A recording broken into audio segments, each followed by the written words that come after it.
The envelope didn't arrive by courier. It appeared, left on the desk, as if history itself had delivered it, embossed in gold, sealed with wax bearing the nation's crest.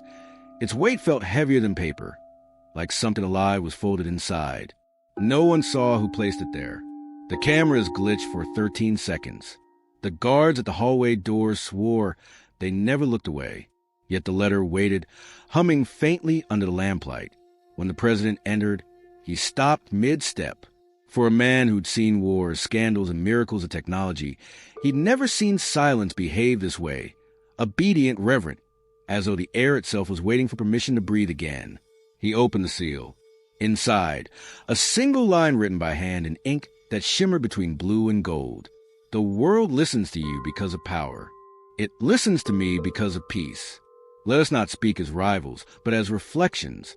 No name, no address, just a signature. The chosen. He sank into his chair. The text pulsed faintly once, then went still, as if aware that it had been read by the one it was meant for. For a long while he said nothing. The aides outside could sense it. The way tension, that constant invisible hum of governance, had vanished. When he finally whispered, "Find whoever sent this," a window cracked open on its own, and a breeze moved the curtains like pages turning in an unseen book. He looked out over the city, the marble monuments, the blinking lights, the pulse of command, and wondered if he had just received a letter not from a citizen, but from heaven disguised as handwriting. The heart of kings is in the hand of the Lord. Proverbs 21, verse 1 tonight. Even a hand that signs decrees tremble before an invisible crown. And though he didn't yet understand, something ancient within him whispered the number he would see again and again, 111. If power is gravitating toward your calm, type 111. Heaven's diplomacy has begun. The throne has noticed who truly reigns. The Situation Room had never been this quiet. No sirens, no flashing threat maps. Only a tension that felt ceremonial. Screens glowed with shifting constellations of data. Energy surges, social calm. Wind anomalies over cities that should have been in chaos. Advisors filled the room in press suits, armed with reports that made no sense. Charts showed crime dropping where no reforms had passed. Crops growing where drought had ruled. Some said coincidence. Others whispered interference. But one thin folder on the table read in stark letters, Subject C 1/non-terrestrial influence. The president took his seat. He didn't speak immediately.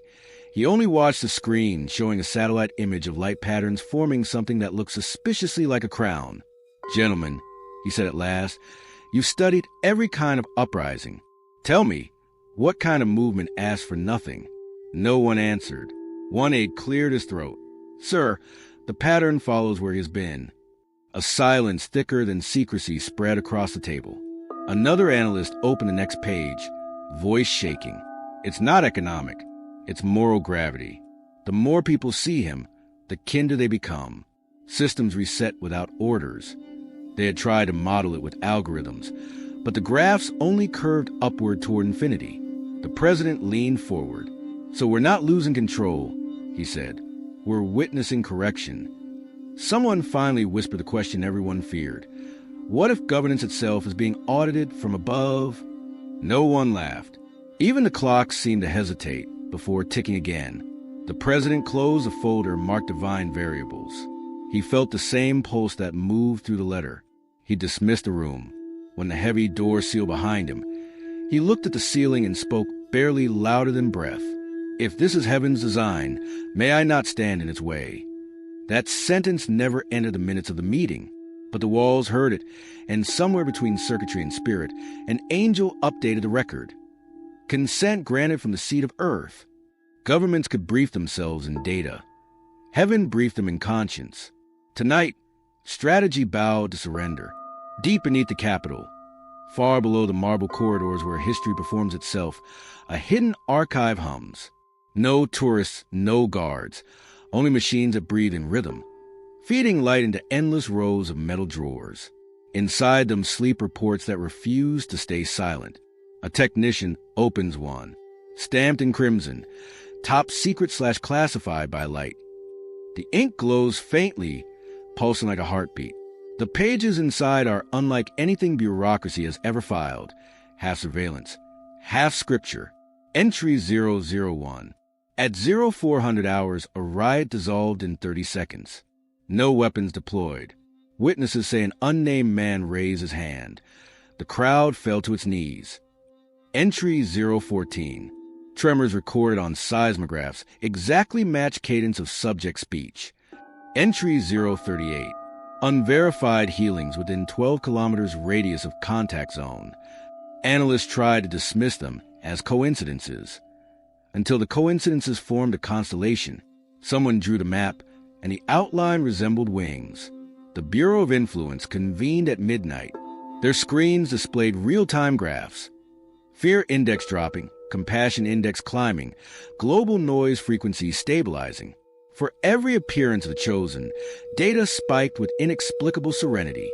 "We've reached an impasse," said the director. "Our instruments measure energy, not grace." He tapped the final page of the dossier labeled Asset of Light, a note written by an anonymous field operative. "This is not activism. It's atmosphere." They encrypted the conclusion with reverent irony. "Subject signal corresponds to Heavenly Protocol 444. Printers jammed. Cameras fogged. Every attempt to digitize the light ended with systems rebooting themselves. As a holiness rejected compression, the president received the executive summary hours later. The final line burned brighter than the rest. "This influence is not political. It is providential."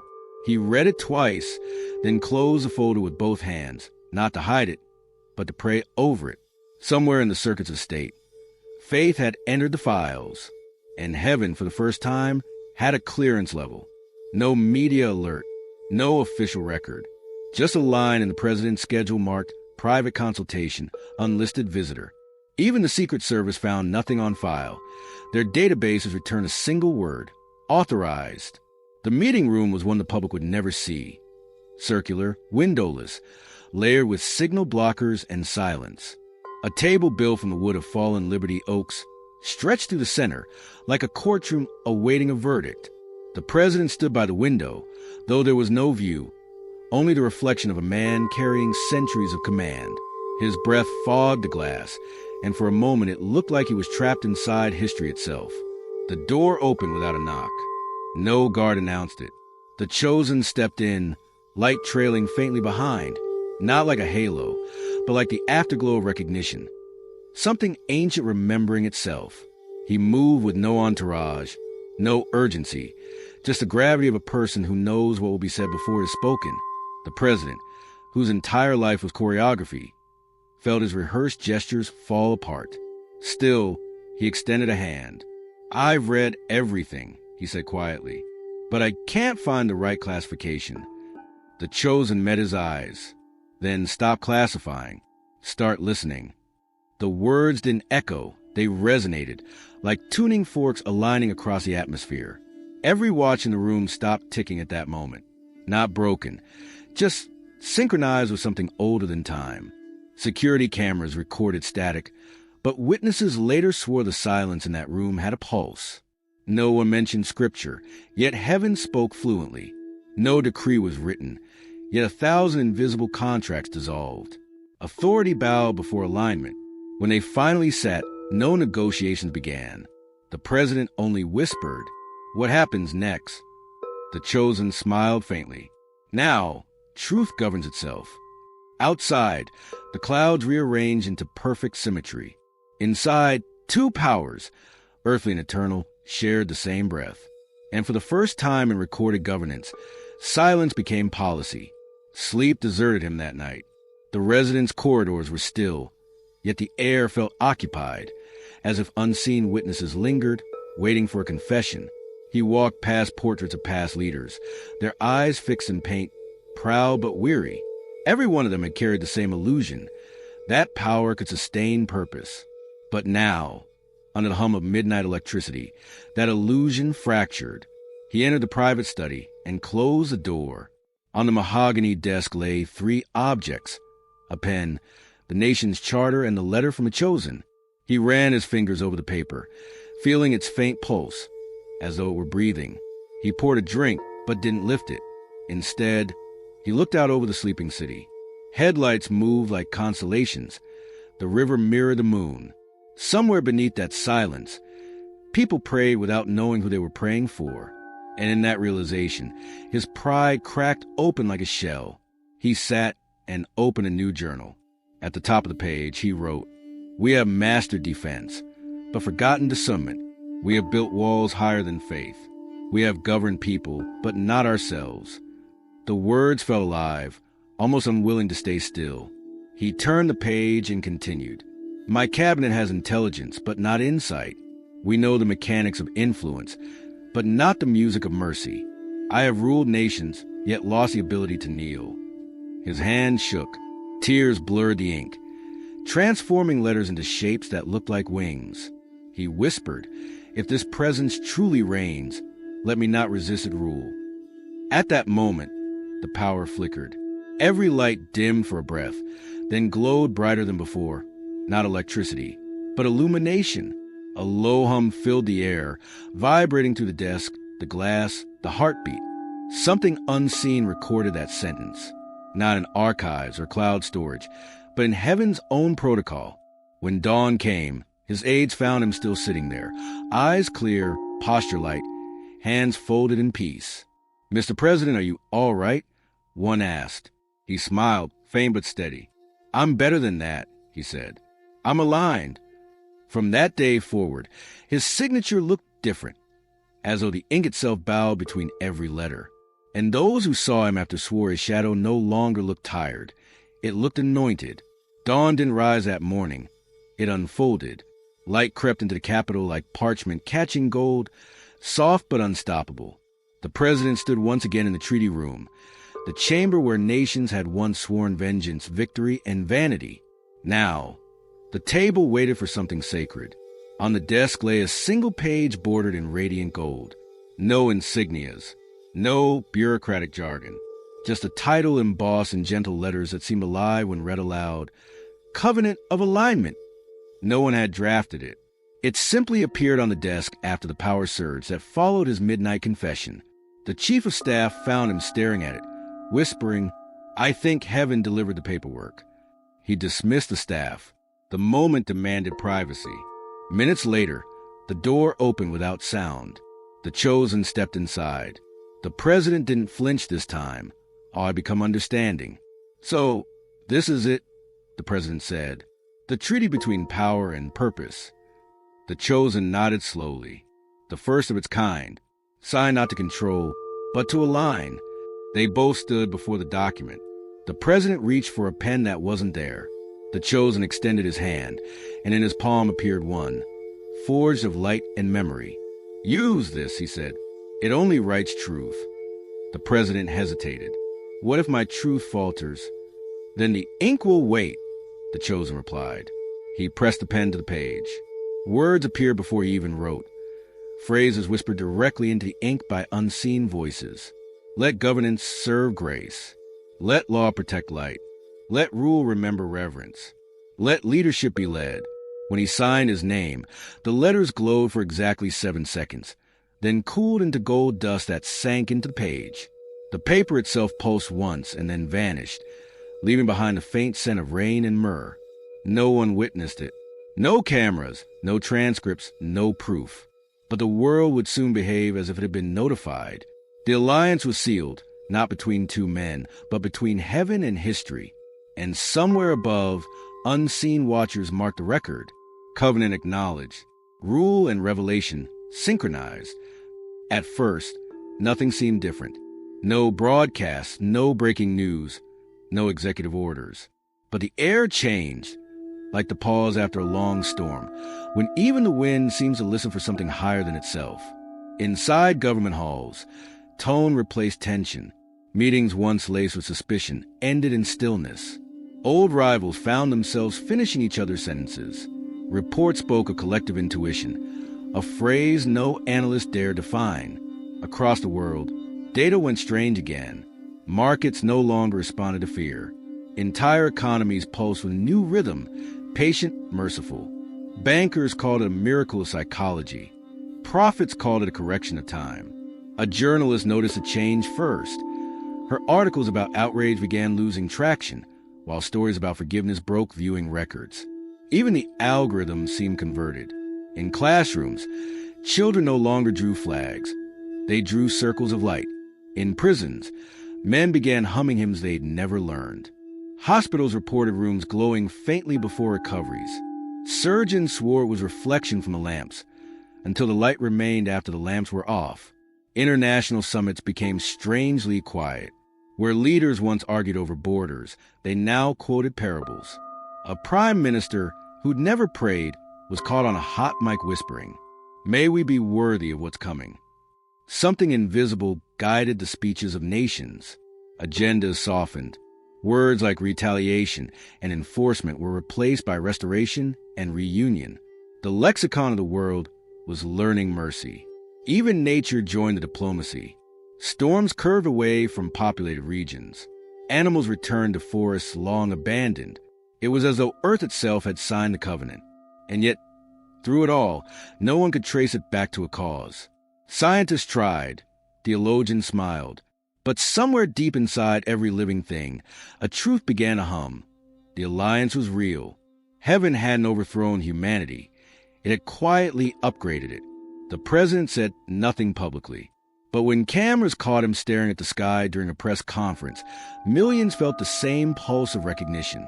They didn't know why, but they all looked up too. History would never document his name. And that was the proof it had finally become holy. The chosen wandered through the city, like a rumor dressed in light. People didn't follow him with cameras. They followed with calm. Mothers stopped arguing. Workers lifted their heads. And for a few heartbeats, the noise of civilization remembered harmony. He passed a crowd gathered around a monument to power. No guards, no ceremony, yet every knee bent slightly, not in worship, but in recognition. They felt something ancient within him, something that didn't demand attention, but made attention feel like prayer. An aide from the president's circle approached, breathless and unsure. "Sir, the world wants your message," he said. The chosen smiled. Then let the silence speak. They begged him to address the world, to declare an ideology, to bless an alliance, to take the throne of influence. But he shook his head. "When I speak," he said softly, "men build temples. When I'm silent, heaven build hearts." He walked away from applause as easily as he had walked toward purpose. Every step left a tremor that healed what ambition had broken. He entered a small chapel, empty except for flickering candles. He knelt on the cold floor, palms open, eyes closed. "Father," he whispered, "let the alliance never be about glory. Let it be about guidance. Protect the power from pride." A wind moved through the sanctuary, not loud, but luminous. The candles burned straight and tall, flames turning from yellow to white. The air shimmered, carrying a voice only the soul could hear. "You have done enough by existing." He wept, not from sadness, but from weight lifting, as though the world's expectations fell off his shoulders like ash. Outside, reporters waited with microphones, but when the door opened, they found only the scent of myrrh and rain. The chosen was gone. In his place, a folded note on the altar read, "You will stand before kings and not obscure men. But remember, the true crown is invisible." Proverbs 22, verse 29. From that day, his name was not spoken, but felt. He became less visible, yet more present. Because some figures don't lead nations, they realign them. The first signs arrived quietly, not as omens, but as corrections. Markets that had long swung in greed found balance, as if shamed by conscience. Storm systems weakened before reaching shorelines. Nations that hadn't spoken in decades exchanged messages of peace written in their native tongues, yet somehow meaning the same word: forgiveness. Across the oceans, patterns emerged. The global frequency of conflict began to drop, measurable, undeniable. Satellites registered bursts of electromagnetic calm. It baffled scientists until one physicist murmured, "It's like the planet is exhaling." Diplomats began confessing things once unspeakable. War rooms became prayer circles. Intelligence agencies, long divided by secrecy, started sharing information freely, calling it the Mercy Protocol. Treaties once choked by pride now flowed through parliament floors without resistance. In the deserts of the Middle East, Clouds gathered over long-forgotten wells, and when rain came, elders said they smelled Eden. In Arctic towns, auroras danced in symmetrical spirals that spelled ancient symbols of light. The world's magnetic field pulsed in harmony with the same golden ratio found in sacred architecture. Religions began to echo one another. Temples, mosques, and cathedrals filled with the same hum. Not choir, not instrument, but vibration. It was as though faith had found its original frequency again. The United Assembly met in emergency session, not for war, but for wonder. Delegates described mass dreams of a great light hovering above continents, a voice whispering the same decree: lead with mercy. For the first time in centuries, the global anthem wasn't written by musicians. It emerged spontaneously, millions humming the same melody in every time zone, each unaware the others were singing too. Economies stabilized, borders blurred, and yet nothing about it felt political. The shift was cellular. In weather, in memory, in matter, the covenant had entered creation itself. The president spoke only once on record. Standing beneath an open sky, he said, "Leadership no longer means control. It means consent to the light." And as he spoke, every cloud above him split in perfect symmetry, forming a circle of blue, a sign both scientific and sacred. The alliance had outgrown paper and politics. It had become physics and prophecy woven together. The sun stood still at the horizon that morning, caught between day and eternity. It wasn't dawn or dusk, but something in between, a pause in time where heaven exhaled. The chosen stood on a hill overlooking the capital. Below, the streets shimmered like veins of light. The president approached quietly. No security detail, no ceremony. Both men knew this moment wasn't for history. It was for harmony. They faced east. The city breathed with them. And as silence rippled outward, the air thickened with awareness, as though the atmosphere itself understood the gravity of surrender. "King above kings," the chosen began. "We return what we borrowed, the illusion of control. Teach rulers to listen to light. Teach nations to lead through mercy. Let thrones become altars." The president closed his eyes. His lips moved, not as a leader, but as a man who remembered he was dust and miracle at once. "Let governance kneel before grace," he said softly. "Let wisdom be the only crown. If power must exist, let it serve peace." Winds circled them, rising in gentle spirals, lifting dust that glittered like gold fragments of language. A low hum began to echo through the valley, the same tone heard in temples and oceans, in human hearts when truth is near. The chosen raised his hand, palm toward the sky. Heaven sealed his alignment. Let the law of light overwrite the law of fear. Let every leader remember this day, when the world bowed not from defeat, but recognition. Lightning danced across a cloudless sky. The earth vibrated once softly. Then came stillness, complete, clean, consecrated. When they opened their eyes, the city lights below had dimmed, yet everything glowed with a softer radiance, as if electricity had given way to empathy. The alliance was no longer a contract. It was breath, embedded in creation's code. From that moment, every decision, every signature, every act of power carried a trace of the same luminous ink used on that vanished document. And above them, written across the clouds, only one phrase lingered: "Thy kingdom come not over us, but through us." Heaven's politics had become motion, and humanity had learned, finally, how to rule by listening. If you feel the alignment stirring inside you, type 111. Heaven's diplomacy continues.